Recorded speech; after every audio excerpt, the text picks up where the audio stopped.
But there's a sea component to this as well, and that's part of the mission of the USS Gravely is to secure the water routes in defense of our southern border. And so, Aaron, Daily Caller. Thank you, Sean. Will the Department of Defense commit to firing or otherwise disciplining any remaining leadership that were directly involved in the Afghanistan withdrawal? So we're in the process of figuring out what that investigation will look like. But I'll tell you, as somebody who served in Afghanistan and watched that unfold, I mean, I was horrified in a lot of ways. You know, you think about how much time and blood and treasure and American life that was lost in Afghanistan over 20 years. You think about that for a second. You know, I'm 43 years old. This country was at war in Afghanistan for 20 years. So almost half of my life, this country was at war in Afghanistan. And I personally watched, you know, the men in my platoon, but also my larger brigade combat team, which was a part of the 10th Mountain Division, 3rd Brigade. We bled the ground red in Afghanistan. And I watched my men do extraordinary things in support of a grateful nation and in support of the mission there. And to watch Afghanistan be surrendered in the way that it was extremely difficult. And I think something that President Trump and Secretary Hegseth really understand is that when America makes a decision to get involved in any conflict, we have a moral obligation to have a clear-cut end state to what that operation looks like, a clear exit strategy to what that operation looks like, and to make sure that victory is clearly defined.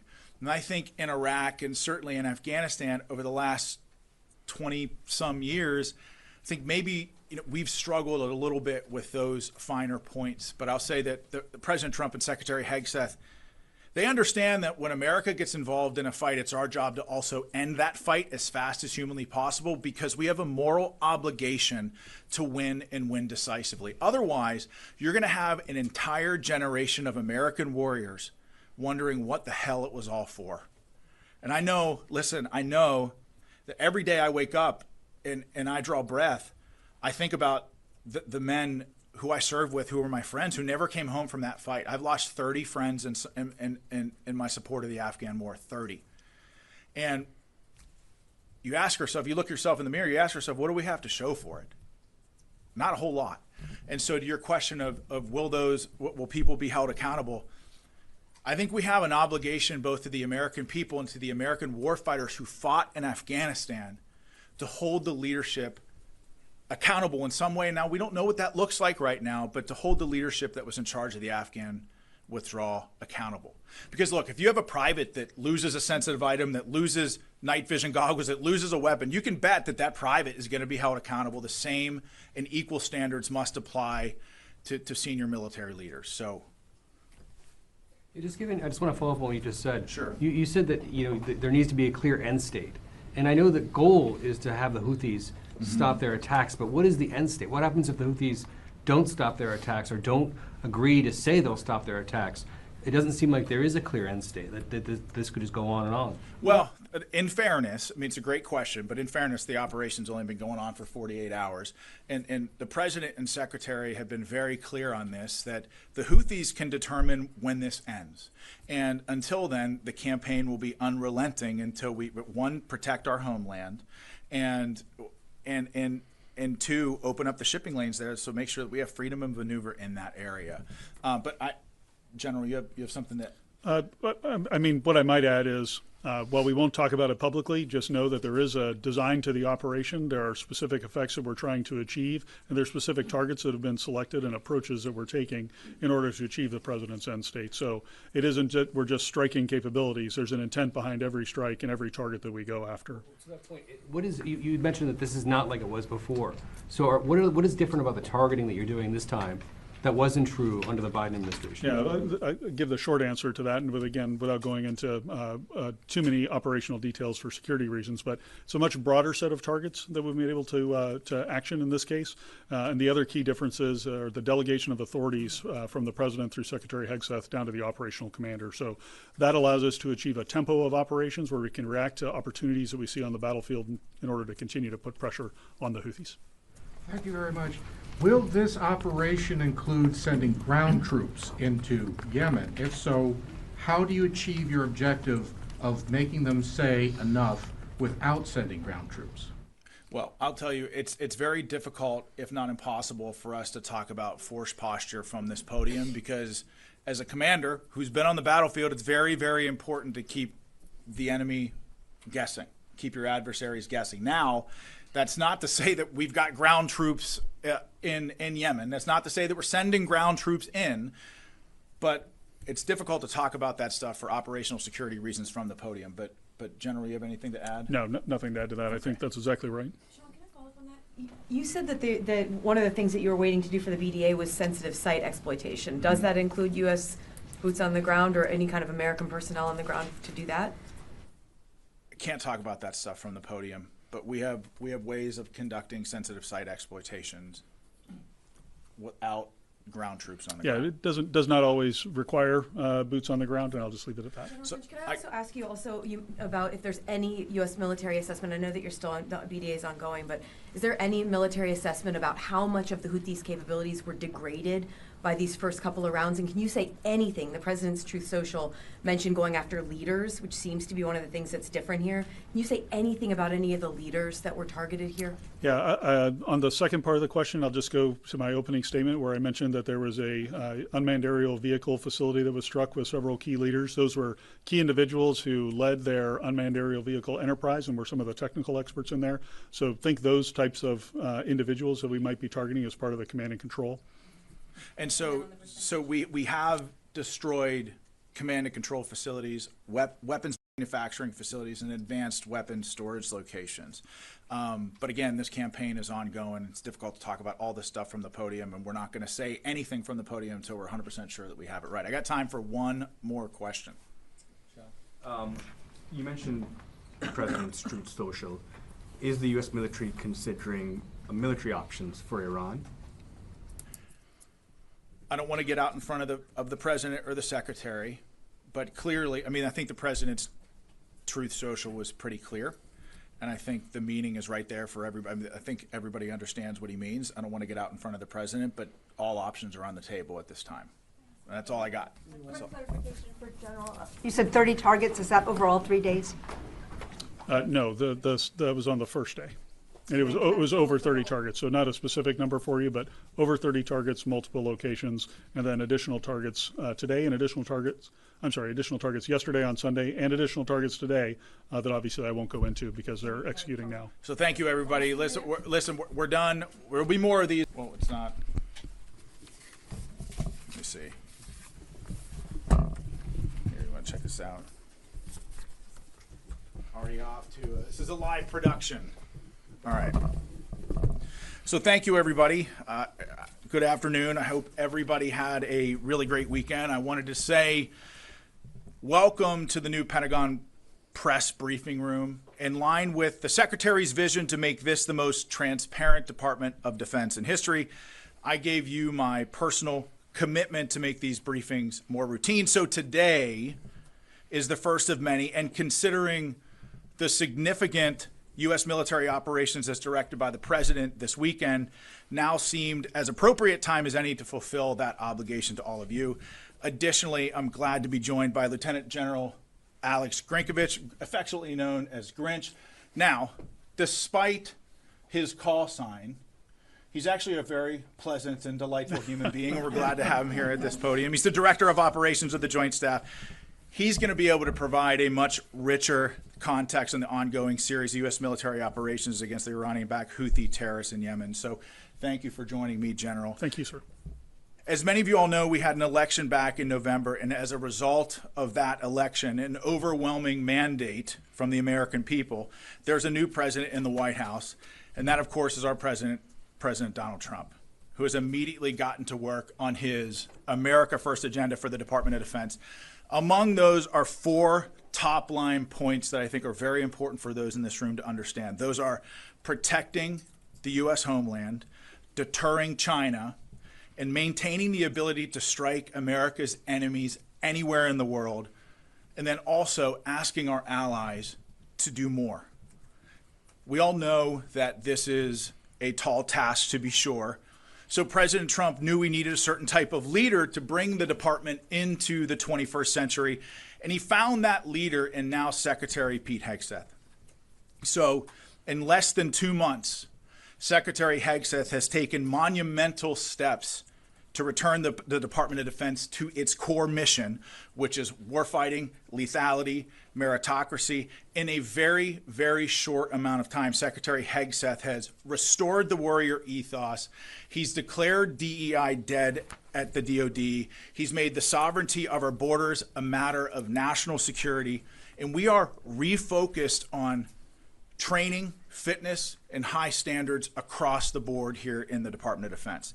So before we get into our updates today, I just wanted to take this opportunity to say that this Department of Defense is committed to achieving our mission of maintaining the greatest fighting force the world has ever known, and returning the Department of Defense back to the American warfighter and making it more transparent to the American taxpayer. So starting out, as I'm sure you've all seen over the weekend, U.S. Central Command Forces initiated a series of operations consisting of precision strikes against Iran-backed Houthi targets across Yemen to restore freedom of navigation and reestablish American deterrence. For years, the Houthis have targeted U.S. military ships and aircraft. They've hit commercial ships as well, including U.S. flagged vessels, and they threaten our personnel overseas. Houthi terrorists have launched missiles, one-way attack drones at U.S. warships over 170 times, and at commercial vessels 145 times since 2003. I know what it's like to be in a situation when you're under fire by the enemy, your life is at risk, the life of your friends and your battle buddies is at risk, and you're prohibited from returning fire. That's a hellish situation that I wouldn't wish on my worst adversary. It's a tough position that we put America's sons and daughters in. Under President Trump and Secretary Hegseth's leadership, we will defend our sons and daughters. If you shoot at American troops, there will be consequences. As President Trump and Secretary Hegseth have made clear, these actions by the Houthis will not be tolerated. In his first 2 days back at the White House, President Trump signed an order laying out a process to redesignate the Houthis as a foreign terrorist organization after the previous administration revoked their designation within weeks of taking office. Under the previous administration, America's enemies were emboldened and billions in frozen funds were unlocked for Iran. With President Trump and Secretary Hegseth's leadership, an era of peace through strength is back. We will use overwhelming lethal force until we have achieved our objective. With that said, and this is a very important point, this is also not an endless offensive. This is not about regime change in the Middle East. This is about putting American interests first. As I said over the weekend, there is a very clear end state to this operation. And that begins the moment that the Houthis pledge to stop attacking our ships and putting American lives at risk. Shifting focus to Africa, at the request of the federal government of Somalia, U.S. Africa Command Forces conducted collective self-defense airstrikes against al-Shabaab on March 15th. The airstrikes occurred about 150 kilometers northeast of Mogadishu, Somalia, and AFRICOM's initial assessment is that enemy combatants were killed and that no civilians were injured or killed. And so U.S. forces will continue to partner with Somali armed forces to take the fight to these terrorists and degrade their ability to plan and conduct attacks that threaten the U.S. homeland, our forces, and civilians abroad. Now on to Homeland Defense. President Trump and Secretary Hegseth have been very, very clear that border security is national security. We spent decades defending foreign nations' borders while our own U.S. borders has been invaded by criminal illegal aliens, human smugglers, drug traffickers, and transnational gangs. The Department of Defense is proud to defend our homeland and the territorial sovereignty of the United States. Although we've seen a 93% decrease in illegal border crossings, we will not stop until we have 100% operational control of our southern border. And over the weekend, Joint Task Force Southern Border assumed the mission from Joint Task Force North and reached initial operating capacity. Additionally, U.S. Northern Command announced on Saturday that the Arleigh Burke-class guided missile destroyer, the USS Gravely, departed Naval Weapons Station Yorktown for a scheduled deployment to the Gulf of America. We're actually making some history from the podium today. It's the first time we've recognized the Gulf of America in the Pentagon press briefing room, which is kind of cool. So it's not only vital for the United States to have control of our border via land, it's equally important to control our territorial waters. And this deployment directly supports U.S. Northern Command's mission to protect our sovereignty. And lastly, Secretary Hegseth spoke with Qatari Minister of State for Defense Affairs, His Excellency Sheikh Saud Al Thani, to discuss operations to eliminate the Houthi threat to American commerce and restore American freedom of navigation. The Secretary acknowledged Qatar's strong partnership in addressing shared security challenges across the region, including Syria and the Red Sea. And with that, I'll turn it over to my counterpart, Grinch, for some more opening comments on Centcom strikes. General, the floor is yours. Thank you, sir. Ladies and gentlemen, thanks for the opportunity to provide you a brief operational update on our operations against the Houthis. On Saturday, the 15th of March, shortly after 1 p.m. Eastern Time, at the direction of the President, U.S. Central Command began precision strike operations against the Houthis to restore freedom of navigation and American deterrence. The initial wave of strikes hit over 30 targets at multiple locations, degrading a variety of Houthi capabilities. These included terrorist training sites, unmanned aerial vehicle infrastructure, weapons manufacturing capabilities, and weapons storage facilities. It also included a number of command and control centers, including a terrorist compound where we know several senior Houthi unmanned aerial vehicle experts were located. On Sunday, strike operations continued against additional headquarters locations, weapons storage facilities, as well as detection capabilities that have been used to threaten maritime shipping in the past. Today, the operation continues, and it will continue in the coming days until we achieve the President's objectives. Thanks, and I look forward to your questions. And with that, in this very crowded briefing room, I'll take some of your questions. And the first, I'll go to Newsmax. Sean, thank you for taking my question. This really is for both of you. A question about the Bashad. That's Iran's spy ship that has been directing the Houthis throughout this conflict. Is it still operating in support of the Houthis? If so, do you know where it is? General, turn it over to you to address that. Sure. We know that the Iranians have provided a variety of assistance to the Houthis over the years, including some suspected intelligence. We do know that some had previously come from the Bashad. The Bashad is not currently being used for those operations, but we do know that other vessels are contemplated for those sorts of operations, so we're watching very closely to see if they return to the AO. I would also say that, you know, when you look at how the previous administration conducted business with Iran, you know, they really empowered Iran to fund and export terror all around the world, whether it's with Hezbollah, Hamas, specifically with the Houthis. I mean, it's very clear. I think President Trump has made it very clear that he's put Iran on notice. I mean, I'm sure that you saw his tweet today that essentially saying, and I'm paraphrasing, that any shot fired at U.S. forces by the Houthis would be considered a shot from Iran. And this is the president showcasing leadership from the Oval Office and frankly, bringing moral clarity back to the United States of America. We know who the enemies of this country are and the enemies of a free world are. And President Trump has put them on notice, as you saw with Iran this morning. But okay. Gabby. Thank you for taking my question. I wanted to run back to TDA and MS-13 deportations to El Salvador's Terrorism Confinement Center. Do we anticipate to renew that partnership as it will conclude after 1 year? If yes, what does that look like from a cost perspective? And how is Guantanamo Bay factored into dealing with criminal aliens and terrorists, considering this new Pentagon is more focused on securing the border?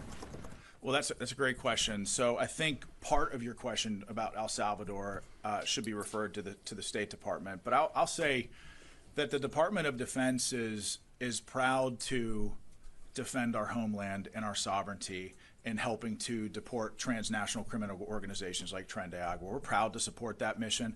I don't know, General, do you have anything to offer about Guantanamo Bay and our force posture there? Sure. I just had a couple of things for you, Gabby. We do continue to have a substantial presence at Guantanamo Bay to ensure that we're ready to receive any illegal aliens that the Department of Homeland Security would like to send there. We're monitoring their requirements closely, and we're in daily contact with them to make sure that we can meet them to the best of our ability. Tom? Sean, if the Iranian ships are operational, start helping the Houthis, will they be targeted? And for the general, any sense of number of military casualties so far and any civilian casualties in Yemen? Well, that's a great question, General. If you'll permit me to answer. Sure, go ahead. So I think that I certainly don't want to get out in front of the Commander-in-Chief and the Secretary as it pertains to clearance of strikes and who will be targeted, but I think the President's made very clear that all options are on the table. Yeah, Tom, just on your question of casualties, military casualties, we have some initial estimates. I hesitate to say what they are because they're very much estimates at this point, but I think in terms of dozens might be a safe overall characterization. Yeah, dozens of military casualties so far, but I really can't characterize it much better than that at this point. We'll learn more as we go. On the civilian casualty side, no indications of any civilian casualties. We, of course, have seen some of the accusations by the Houthis. We look at those closely when they do come in, but we have no credible indications of any civilian casualties. You know, and I'd like to add to what General Grinch said. Anytime you're close to an operation like this, having been in combat front towards enemy before, the fog of war is a real thing. So before we announce something here from the podium, we're going to make sure that we get it right. And I think part of that is just taking the time to evaluate and doing a proper battle damage, BDA battle damage assessment, sensitive site exploitation. And frankly, that stuff just takes time. And so before we make any sort of those announcements, we're going to do a real hard look and make sure that we get it right before we announce it to you. Charlie from CBS. Yes, thank you, Sean. Changing the subject slightly. Is the DoD considering rescheduling the performance of young musicians in the Marine Band that was canceled because of the anti-DEI executive order? And in a broader sense, is there a concern that anti-DEI initiatives may have a negative impact on recruitment? Well, I think the President and the Secretary have been very clear on this, that anybody that says in the Department of Defense that diversity is our strength is frankly incorrect.